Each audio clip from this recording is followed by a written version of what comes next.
Cette année j'ai de belles tomates parce que j'ai mis mes poules pendant tout le long de l'hiver à l'intérieur de ma serre et ça a fait de l'engrais dans la terre, donc mes tomates ont bien poussé. Ah ouais, t'es belle toi. Toi aussi t'es belle. Et ouais, il y a des belles tomates.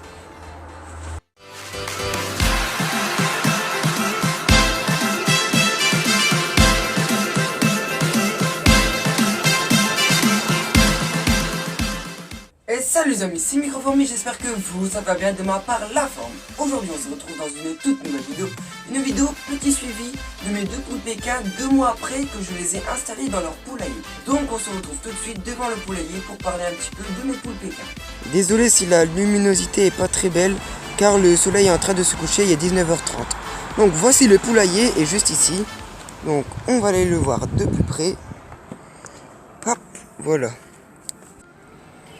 Donc pour l'instant vous n'allez pas voir les poules car ils sont en train de se promener dans le jardin du voisin. Donc je vous les montre juste après. Après mes poules se sont bien installées dans leur nouveau poulailler. Au début ils étaient un petit peu perturbés car c'est un nouveau environnement pour eux. Ils avaient un petit peu du mal à monter dans le pondoir car l'échelle était plus penchée. Donc celle-ci c'est une nouvelle échelle que mon collègue voisin jardinier me l'a fabriquée. Alors j'étais super content. Donc l'autre échelle était plus penchée comme ça, alors plus à la verticale, que là la nouvelle est moins en verticale. Donc maintenant mes poules arrivent à bien monter dans le pondoir. Sinon il n'y a rien eu d'autre comme problème. Donc mes poules sont juste ici, ils viennent d'arriver. Cocotte.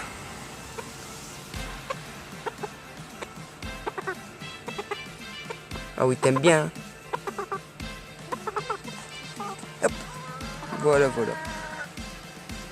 Donc comme d'habitude, il y a l'abreuvoir juste ici, alors je change l'eau tous les jours. Ici, c'est le mangeoire. Alors j'ai fait un petit accrochage fait maison pour que le mangeoire est accroché au grillage et que mes poules peuvent bien manger les graines. Donc avec les fortes chaleurs, je devais changer l'eau au moins 2 fois par jour car l'eau chauffait très vite. Donc je remettais de l'eau bien fraîche. Donc si vous voyez plein de feuilles sèches, alors c'est des feuilles de salade sèches. Alors je les laisse dans le poulailler, au moins ça pourrit au sol. Et en hiver je vais tirer toute la terre qu'il y a ici, alors toute la terre là, je vais l'enlever. Je vais la mettre dans mon potager et la terre qui est dans mon potager, je vais la mettre à l'intérieur du poulailler. Au moins l'engrais qui est à l'intérieur du poulailler sera dans mon potager et mes légumes vont bien pousser. Et viens pas manger ma salade toi. Allez hop, décale, hop. Voilà. Allez hop. Donc je vais ouvrir le pondoir, je pense qu'il doit avoir un œuf. Donc je vais ouvrir, ah bah oui il y a un œuf. Donc cet œuf-ci je pense que c'est l'œuf à Grisette. Alors Grisette elle pond des œufs plus foncés que Roquine, elle pond des œufs plus clairs. Donc là vous le voyez en plus clair car c'est avec la luminosité de dehors. Mais moi je le vois plus foncé. Donc voilà, je vais le prendre juste après. Donc voilà l'intérieur, alors du foin. Ils sont en train de bouffer ma salade. Mesquine la salade que je fais pousser. Bon bah c'est la salade des poules, allez on va dire c'est pour eux. Hop, si elles poussent, bah c'est pour eux, allez cadeau. Bon bah bon appétit hein. Mes salades ils sont là, ils n'ont pas intérêt à toucher ces petites salades là. Celles-là c'est les miennes. Oh les poules. C'est bon la laitue. Je pense que vous l'avez remarqué qu'il y a un petit peu de poudre blanche sur le poulailler. Donc la poudre blanche qui est sur le poulailler, alors c'est de la terre de Diatomée. Alors je vais la faire apparaître, alors tour de magie. Donc voilà le pot de terre de Diatomée. Donc voilà, alors le tour de magie a marché, je suis content. Donc voilà. Donc la terre de Diatomée, c'est en fait c'est de la poudre blanche, alors ça fait comme de la farine. Alors si j'ouvre, je sais pas si vous allez voir, donc bah vous avez bien vu, alors c'est comme de la farine, alors c'est blanc, donc voilà. Cette fameuse terre, ça sert à mettre en dessous des ailes ou en dessous de leurs plumes. Je peux notamment en mettre un petit peu sur le bois ou à l'intérieur, alors j'en mets sur la paille, donc j'appuie Donc j'appuie comme ceci, alors je vais pas en mettre mais j'appuie comme ceci et ça sort et ça en met un petit peu sur le foin. Bah j'ai dit de la paille tout à l'heure mais c'est du foin. Et je fais ça et au moins bah, ça en étale un petit peu partout. Mais en fait mes poules ont attrapé des poux rouges. Alors les poux rouges se développent sur le bois et pendant la nuit lorsque mes poules dorment, et ben les poux rouges vont sur mes poules et sucent le sang. C'est pour ça qu'on appelle des poux rouges. Les poux rouges peuvent survivre pendant 6 mois sur le bois sans avoir besoin de sucer du sang. Donc les poux rouges c'est particulièrement sur les volailles, alors sur les poules, sur les oies. Donc mes poules pondaient plus pendant au moins 2 mois, ils n'ont plus pondu car les poux rouges suçaient leur sang et ça les affaiblissait. Mais j'ai directement agi et j'ai acheté directement cette fameuse terre de diatomée. Et maintenant ça fait à peu près 2 à 3 semaines que mes poules repondent et ils n'ont plus de poux rouges dans leurs plumes. Donc tous les 3 mois, je vais remettre un petit peu de terre de diatomée dans le poulailler, alors donc sur le foin et un petit peu sur mes poules pour éviter que les poux rouges reviennent. Car j'ai lu aussi que ça peut tuer mes poules, alors j'ai directement agi parce que j'ai eu vraiment très peur de perdre mes 2 petites poules Pékin. Ma petite poule, ma petite grisette. Bon bah, elle s'en fout. C'est bon à la terre. Non, c'est pas de la terre. Elle mange des fourmis ou quoi? Qu'est-ce que tu manges? Ah bah non, il n'y a rien du tout en fait. Ah, c'est les petites miettes de pain. Parce qu'en fait, j'ai du pain juste ici. Et le pain, je vais le prendre et le mettre dans l'eau. Ouais. Ah, mais non. Et hop. Hop, dans l'eau. Au moins, il sera plus mou. Et au moins, tu vas boire en même temps, car il fait chaud. Ah ouais, tu peux me regarder comme ça. J'ai oublié de vous dire aussi que je vaporisais sur le bois, alors avec un insecticide que j'ai payé aussi, pour tuer les insectes. Alors les petits insectes, comme les poux rouges par exemple. Donc deuxième tour de magie. Et hop là, donc voilà, alors c'est de l'insecticide en fait pour vaporiser alors sur les fenêtres ou sur le bois. Donc j'ai fait ça, alors c'est pour en extérieur. Donc moi cet insecticide là c'est juste pour tuer les poux rouges, alors c'est une saloperie d'insectes. Sinon tout ce qui est affiché là, moi je vais pas mettre ça sur mes fenêtres, hors de question. Donc voilà alors les 2 insecticides que j'ai achetés pour éviter les poux rouges. Donc voilà, alors j'ai réussi à tuer les poux rouges. Donc dans 3 mois je vais refaire une petite pulvérisation et un petit peu de terre de diatomée sur mes poules et sur le foin. Voilà, donc vous l'avez bien compris que ces fameux poux rouges c'est une vraie saloperie pour nos volailles. Donc voilà, alors maintenant je vais faire un petit tour de mon jardin et du jardin de mon ami qui m'a fait ce fameux escalier. Non mais sérieux, ils ont fait du gaspillage de salade. Quand on tape dans ma salade, bon que c'est votre salade maintenant, on la mange bien, ok? Bon, je sais pas s'ils m'ont écouté. Bref, alors voilà mes tomates, alors je les ai fait voir en début de vidéo, je pense bien.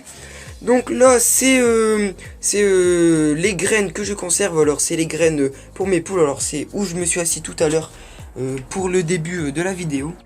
Ici ma serre avec le drapeau de la France, alors j'ai encore laissé vu qu'on a gagné la Coupe du Monde. Ici c'est des radis, ici c'est de la salade. Là-bas, c'est des cornichons que je suis en train de laisser pousser comme des concombres en fait. Alors je vais les manger comme des concombres. Ça c'est du céleri, alors du céleri à tête. Ça c'est des carottes qui vont finir pour mes cochons d'Inde ou mon lapin, je pense bien. Alors ici c'est des radis, ici c'est des haricots verts, ici c'est des courgettes. Donc voilà, une fameuse petite courgette, hop. Voilà, alors ici c'est un tournesol, alors il est vraiment grand, c'est pas mon record c'est 3 mètres. Donc ici c'est des concombres, alors des fameux concombres bien longs. Donc voilà, alors un joli concombre. Ici c'est des potirons, donc vous pouvez bien voir des jolis potirons, alors des citrons. Ici avant il y avait tous des pommes de terre, je les ai récoltés avant qu'ils attrapent une maladie qui s'appelle le mildiou. Si vous voulez savoir c'est quoi le mildiou, n'hésitez pas à vous renseigner sur internet. Donc c'est 1, 2, 3 lignes et demie. Donc c'est les fameuses patates violettes, alors les fleurs bleues. Donc j'ai fait un petit nid pour mes 3 petites patates que j'ai tirées car ils dépassaient de la terre. Alors par exemple il y avait une patate là, hop je l'ai tirée, vu qu'après elle peut devenir verte avec la lumière du jour. Donc voilà alors le petit nid de mes 3 petites patates violettes. Donc si vous voulez je vais l'ouvrir juste maintenant pour vous faire voir vraiment l'intérieur de la patate. Donc voilà alors je vais l'ouvrir, j'ai ramené le fameux couteau, alors pas de trucage, pas de tour de magie. Hop, c'est coupé en 2. Donc voilà l'intérieur. C'est juste super cool. Donc voilà, alors je vais me régaler avec ces jolies pommes de terre violettes. Donc voilà, alors celle-là je vais la laisser couper en 2, je vais la mettre dans mon compost juste après, vu que je vais pas la manger et de toute façon elles sont vraiment très petites pour les manger. Alors pour les éplucher, alors si je l'épluche, ben il va rester plus rien du tout sur la patate. Donc voilà, alors ici c'est des fameux petits melons. Donc voilà, alors juste ici c'est des petits melons. Ici c'est mon mannequin qui fait peur aux oiseaux pour pas toucher à mes melons. On voit bien ce mannequin là a mis une casquette, donc il n'y a pas eu d'insolation, mais celui-là, oh loulou, lui a eu une insolation. Lui a brûlé la tête, en plus il y a la calvitie. Et il est tout mou. Bon, toi t'es mort. Toi t'es à ta fin de ta vie, toi. Toi non, toi je t'ai protégé. Bon bref, petite rigolade. Donc là c'est mon parc à fleurs. Ici c'est des framboises. Donc je vais en manger une, j'ai faim, tiens donc. Hop. Miam miam miam. Elle est bonne, bon appétit. Donc voilà le jardin de mon ami. Alors ça c'est des haricots à écossais, des navets, des betteraves, des melons. Alors ces melons à lui ils sont magnifiques, il y a vraiment des beaux melons. Regardez là, par rapport à la taille de ma main, c'est énorme, j'adore. Donc voilà, alors il y en a vraiment beaucoup, alors j'en ai compté une douzaine. Alors ici c'est ces tomates, donc voilà ces tomates. Ici son petit vivier avec ses petits poissons. Alors ici il y a des pastèques, on est bien dans le nord, hein. On fait pousser des melons et des pastèques, hein. Ils sont bien grosses déjà. Ici des courgettes, des poireaux, des pommes de terre, des potirons, des tomates, des navets, des carottes, des oignons qu'ils ont poussés à la vite faille. Donc ici des beaux poivrons, donc je vais vous en faire voir. Alors là ils commencent à devenir rouges avec le soleil. Donc là il y en a déjà un bien rouge, mais sinon on peut les manger en poivron vert. Ici du céleri à feuilles, du céleri à tête. Ici des navets qui sont à moitié morts. Ici des carottes. Ici encore deux petites courgettes qui sont à leur fin de vie. Ici alors des échalotes, des haricots. Non je déconne. Ici de la salade. Et ici trop de mémoire. Ici c'est des navets. Des betteraves, désolé. Ouh là là là. Il y a trop de légumes, il y a trop d'espèces, ça m'embrouille la tête. Donc voilà alors son jardin. Il est super propre comme le mien. Voilà. Ça a l'air d'être bon ces melons. Ils me donnent faim. Moi aussi j'aimerais bien mettre mes poireaux juste ici avec une bâche comme mon voisin le jardinier qui m'a fait cette magnifique escalier. Mais le problème c'est qu'il pleut pas. On est en sécheresse, on a des orages. Mais ils servent à rien leurs orages. Un rayon de soleil c'est tout sec. Regardez c'est tout sec. Bon bah voilà, on est bien dans le nord, on n'est pas dans le sud, on est dans le nord, on est en sécheresse, 3 mois sans pluie, mais bon c'est pas grave. Allez, là je vais donner du pain mouillé à mes poules, ils vont se régaler et je vais les filmer en train d'arriver en courant, alors je pense que vous allez rigoler. Yeah mais cote, du pain tout mouillé pour vous. Et cote. Ah merde, ils viennent pas. Ah si, il y en a une qui est arrivée. Bon, l'autre, elle va arriver. Hé, regarde, elle me suit. Elle me suit. Ça va toi? Et c'est comme un chien, c'est un truc de ouf. C'est bon, hein, je te fais languir. Cote. Tiens. Elle est plus trouillarde. Et en fait la dernière fois, elle boitait, maintenant elle va super bien. Elle court, elle saute et tout. Bon là c'est elle en fait qui va sauter là. Tiens, allez, venez. Ah, un petit bout de pain qui est tombé, on le ramasse. Pas de gaspillage. Allez, cote. Hop là, allez, bon appétit. Hop, voilà, bon appétit. C'est bon, du pain mouillé. Allez hop, maintenant on ferme la cabane. Bouge ton cucu. Bon bah bref, hop, voilà. C'est fermé. Donc voilà les amis, la vidéo est déjà terminée. J'espère que cette vidéo vous aurait plu. Si c'est le cas, n'hésitez pas de liker, partager sur les réseaux sociaux. Et je vous dis à la prochaine pour d'autres vidéos. C'était Microfourmi, passez une bonne journée, une bonne soirée ou un bon week-end. Ciao tout le monde. Au revoir poulette grisette, au revoir poulette tranquille. T'as peur de moi? Moi je t'ai rien fait. Mais je suis gentil. Tu dis pas au revoir? Toi t'es mal poli. Toi t'es gentil toi. Toi t'es pas mal poli toi. Allez. Au revoir avec son laine. Au revoir. Voilà. J'adore mes poules.